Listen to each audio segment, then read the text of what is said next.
Hi everybody, Dan Oman here with some exciting news. DRF Formulator, the gold standard in past performance information, is now free, exclusively on DRF Bets. Join DRF Bets with the promo code WINNING, get a $250 first deposit match bonus, a $10 free bet, and free Formulator already uploaded to your account. Access Formulator's premium features, including sortable trainer stats, race replays, personalized trip notes, and lots more. Free Formulator, exclusively on DRF Bets.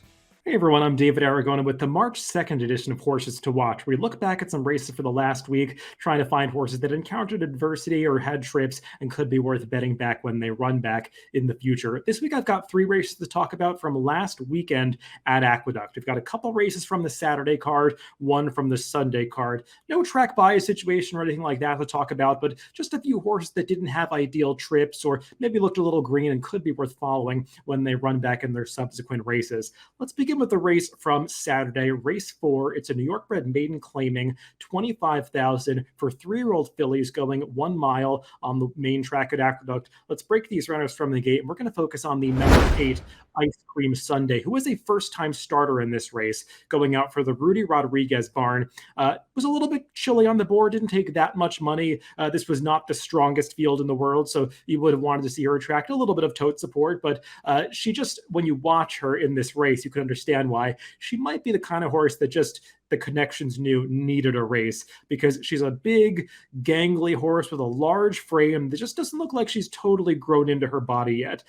That's her on the outside with the red body and the green sleeves of the silks of the jockey. She's towards the back of the pack right now, and she's going to settle in about 8th place early, but as they proceed towards the far turn, you're going to notice she's going to make a little bit of a premature move to get up into contention as they pass the half-mile pole. Nothing major, but she's just advancing a little bit, kind of out in no man's land. She's going to proceed and be wide for the entire race, losing ground all the way around the far turn in about the 4 path for the entire way. And her rider, Jose Gomez, the apprentice, you could see is riding her a little bit tentatively. He's kind of conservative on her, not really asking her for a full effort at any point in this race. And there she goes, making that wide move into contention on the far turn. She's going to run up into about 3rd place as they come up to the quarter pole here, and just kind of watch her in the way she runs. She's got that big loping stride on her. She's on her left lead here, so hanging on the wrong lead for a little bit too long as they come into the stretch. She's going to switch over right about here to her right lead, and she doesn't really gain that much of a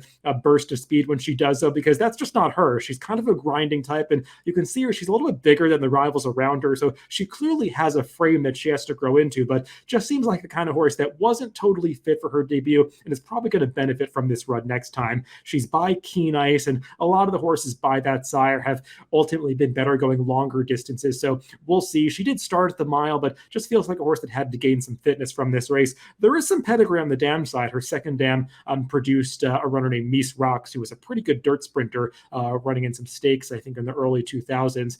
This one, though, clearly wants to go longer distances, so I think we'll see a better effort from Ice Cream Sundae when she runs in her next race. We'll see maybe at the same level or at a slightly higher level after debuting for the $25,000 tag.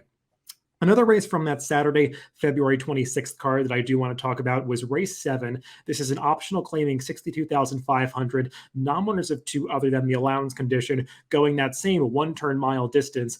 Let's break these runners from the gate, and I want to focus on the number 1A, Sound Money, part of an entry in this race. And you can see as they just come out of the starting gate, that's the horse in the Klarovich silks towards the back of the pack, the white and red silks.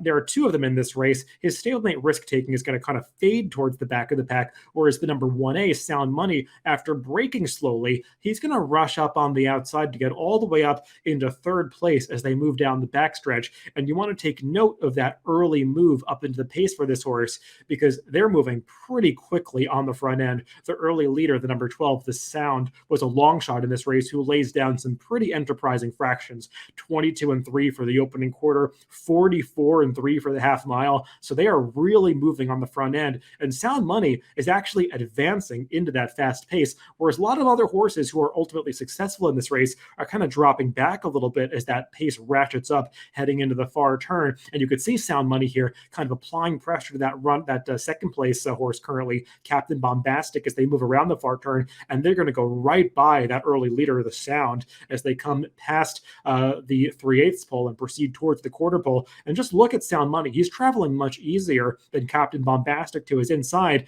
And it briefly looks like this horse is just going to run away from the field and go on to an easy victory. But keep in mind, they went pretty fast on the front end. So I think Sound Money has every right to get tired in the late stages of this race. And he comes under pressure here. He is ultimately going to put away that game runner to his inside, Captain Bombastic. But this race is going to fall apart in the late stages. And you see those two closers, they come charging at Sound Money late, and both of them are going to get by right at the wire. Zoomer winning the race and the number 8 Dandy California finishing second. But I think there's no doubt about it. The number 1A Sound Money, he ran the best race of anybody because he had that slow start that compromised him as a horse that does want to be forwardly placed, and he had to rush up into that fast pace. So I think he's a horse that really is doing well right now for Chad Brown. Kind of ran a surprisingly fast speed figure when he won his N1X condition in his race 2 starts back. And in this last race, he backed up that figure by running a nice 3rd place as probably the best horse in for the N2X condition. So when he comes back next time,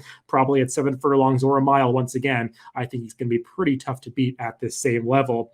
Let's move on to one race from Sunday that I want to highlight, race 8 on that February 27th card. It's a New York bred optional claimer, 45,000, non-winners of 2 other than the allowance condition, 4 fillies and mares going 6.5 furlongs on the dirt. Let's break these runners from the gate, and I want to focus on the number 5, By Hubby Hello Money. This horse is racing with blinkers for the first time. She handles a variety of distances, but I do think that the 6.5 furlong distance is right up her alley. The trip for her, though, just doesn't really work out in this race, and I think it's partly because she does not get the most decisive ride. That's her in mid-pack right there, and she's not overly keen with the blinkers added. She's running like she normally does, as she had without the blinkers, and she secures a pretty good spot towards the inside, saving some ground. But as they proceed towards the far turn, you're going to notice that she starts to lose a little position. Her rider's not asking her for that much, and she starts to drop back a little bit. I don't know if she was reacting badly to kickback or not preferring to be placed down inside, but you could see there's not a whole lot of effort being made to kind of secure the position that she gained, and she's just getting shuffled back behind some tired runners coming to the top of the stretch. And whereas she was in mid-pack on the backstretch, by the time they get to the quarter pole, she's already behind this wall of horses, nowhere to go. And as they come to the top of the stretch, it's debatable how much run she really has, but you could see her rider's just kind of sitting on her, not asking her for that much. Eventually alters course, gives her a slap of the whip right there, but the race is kind of already over at this point. He lost position at the critical point, and she's way too far back to make any kind of run. A horse that she had been kind of in a similar position to early, Betsy Blue, the number 11, well, she had made a big outside run around the far turn to get herself into a contending position.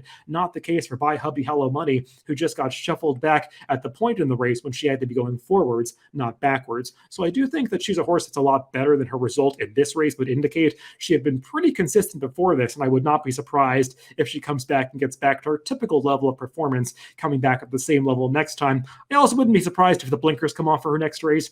I don't know if the blinkers were the reason why she didn't show that initiative to kind of maintain her position, or if it was just the rider not doing so, but I don't think that it would be a negative to see that change when she shows up for her next start, hopefully at a similar distance in her next race. So those are all the horses to watch for this week. If you want to follow these horses moving forward, you can add them to your horse watch on DRF.com. Just add them to a list and you'll get email notifications when these horses run back in the future. Thanks for watching this week, and make sure to tune in for future episodes of Horses to Watch on upcoming Wednesdays.